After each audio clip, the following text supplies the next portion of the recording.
نحمدہ و نصلی علی رسولہ الکریم اما بعد فاعوذ باللہ من الشیطان الرجیم بسم اللہ الرحمن الرحیم قال اللہ تعالی فی القرآن المجید فمن تمتع بالعمرۃ الی الحج فما استیسر من الہدی۔ دم شکر کیا ہے؟ دیکھیں، دم شکر جو ہے یہ اللہ تعالیٰ کی طرف سے اس نعمت پر اللہ کا شکریہ ادا کرنا ہے کہ اللہ تعالیٰ نے آپ کو ایک ہی سفر میں اللہ تعالیٰ نے آپ کو حج اور عمرہ دونوں کی جو ہے نا سعادت نصیب فرمائی۔ اللہ تعالیٰ نے آپ کو یہ توفیق عطا فرمائی ہے کہ آپ ایک ہی سفر میں آپ نے حج اور عمرہ دونوں ادا کیا ہے۔ یہ جو دم شکر ہوتا ہے، دم شکر کون دیتا ہے؟ دم شکر جو ہے نا وہ حاجی دیتا ہے جس نے جو ہے وہ حج تمتع یا پھر حج قران کیا ہوتا ہے۔ اب حج تمتع اور حج قران کیا ہے؟ تمتع کا مطلب فائدہ اٹھانا ہے۔ حج تمتع یہ ہے کہ آپ نے جو ہے نا عمرہ کر کے اپنا احرام کھول دیا اور اسی سفر میں آپ نے جو ہے نا پھر اس کے بعد 8 ذی الحجہ کو نیا احرام باندھ کر آپ نے دوبارہ سے جو ہے نا پھر اپنا حج شروع کر دیا۔ اس کو حج تمتع کہتے ہیں اور یہ ایک ہی سفر میں ہوتا ہے۔ یعنی آپ حج کی نیت سے گئے تھے اور آپ نے پہلے عمرہ ادا کر لیا اور احرام کھول کر پھر آپ نے جو ہے 8 ذی الحجہ کو دوبارہ سے جو ہے آپ نے نیا احرام پہنا اور آپ نے یعنی حج ادا کیا۔ اور حج قران کا مطلب ہوتا ہے ملا ہوا، ملا کر۔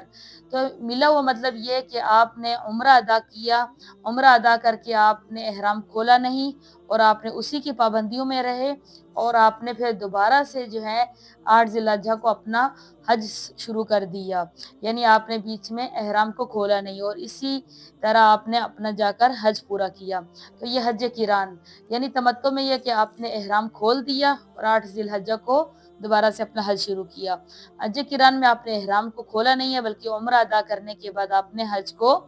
دوبارہ سے شروع کر دیا، یعنی احرام بیچ میں آپ نے کھولا ہی نہیں، یعنی ملا ہوا، یعنی ایک ہی احرام میں آپ نے دونوں یعنی حج اور عمرہ دونوں ملا کر آپ نے ادا کیا۔ تو یہ اللہ تعالیٰ کی طرف سے جو ہے ہمیں یہ جو نعمت حاصل ہوتی ہے تو اس کے شکریہ میں اللہ تعالیٰ کو جو ہے نا ہم نے یہ جو دم دینا ہوتا ہے تو یہ اللہ تعالیٰ کی اس نعمت پر شکر ادا کرنے کے لیے کہ اللہ تعالیٰ نے ہمیں ایک ہی سفر میں دونوں چیزوں کا یعنی حج و عمرہ دونوں کی توفیق عطا فرمائی ہے، تو اس طور پر آپ جو ہے یہ دم ادا کرتے ہیں۔ عام طور پر عمرہ اور حج جو کیا جاتا ہے وہ الگ الگ سفر میں ہی کیا جاتا ہے، الگ الگ ہی کیا جاتا ہے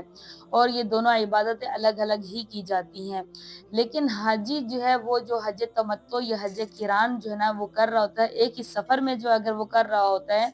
اور اس کو یہ ایک ہی سفر میں دونوں عبادتیں اگر میسر ہو جاتی ہیں اللہ تعالیٰ کی توفیق سے وہ اگر کرتا ہے تو اس پر جو ہے یہ اللہ تعالیٰ اس کو حکم دیتے ہیں کہ وہ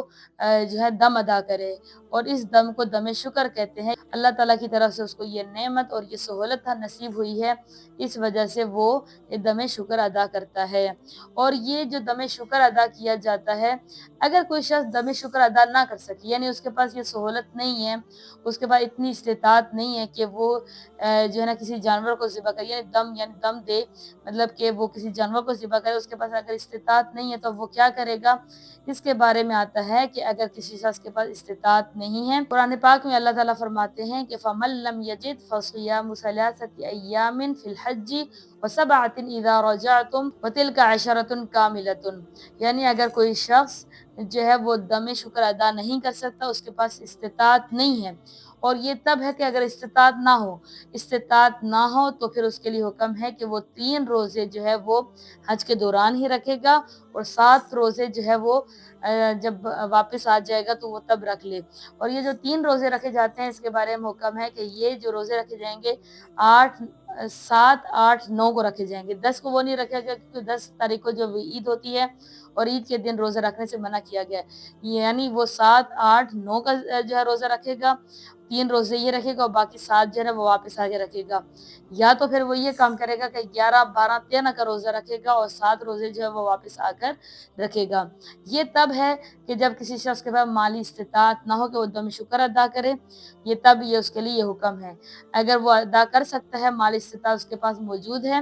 اس کے پاس استطاعت ہے تو وہ پھر دم ہی ادا کرے گا اور یہی کرنا زیادہ افضل ہے۔ اب بعض لوگ یہ سمجھ رہے ہوتے ہیں کہ یہ دم شکر جو ہے یہ کسی سزا کے طور پر ہوتا ہے یا کسی چیز کا کفارہ ہوتا ہے، نہیں۔ دیکھیں، یہ جو دم شکر ہے یہ دم شکر کسی سزا کے طور پر نہیں ہوتا ہے بلکہ اللہ کی طرف سے یہ بہت بڑا احسان ہوتا ہے حاجی کے لیے کہ اللہ تعالیٰ نے حاجی کو ایک ہی سفر میں دو دو عبادتیں کرنے کی توفیق عطا فرمائی ہے، اس کو یہ سہولت میسر ہوئی ہے، تو اس پر یہ جو ہے اللہ تعالیٰ کا شکریہ ادا کرتا ہے اور یہ دم ادا کرتا ہے، یہ اس چیز کا یعنی شکریہ ادا کیا جاتا ہے اس طریقے سے، اس طور پر ہے، یہ کسی جو ہے سزا کے طور پر یہ نہیں ہے، یعنی صرف اللہ تعالیٰ کی طرف سے یہ ہمیں ایک سہولت میسر ہوئی ہے کہ آپ ایک ہی سفر میں دو عبادتیں کر رہے ہیں، اللہ کا یہ احسان ہے، اور اس احسان پر ہم اللہ کا شکر ادا کرنے کے لیے ہم یہ دم شکر ادا کرتے ہیں۔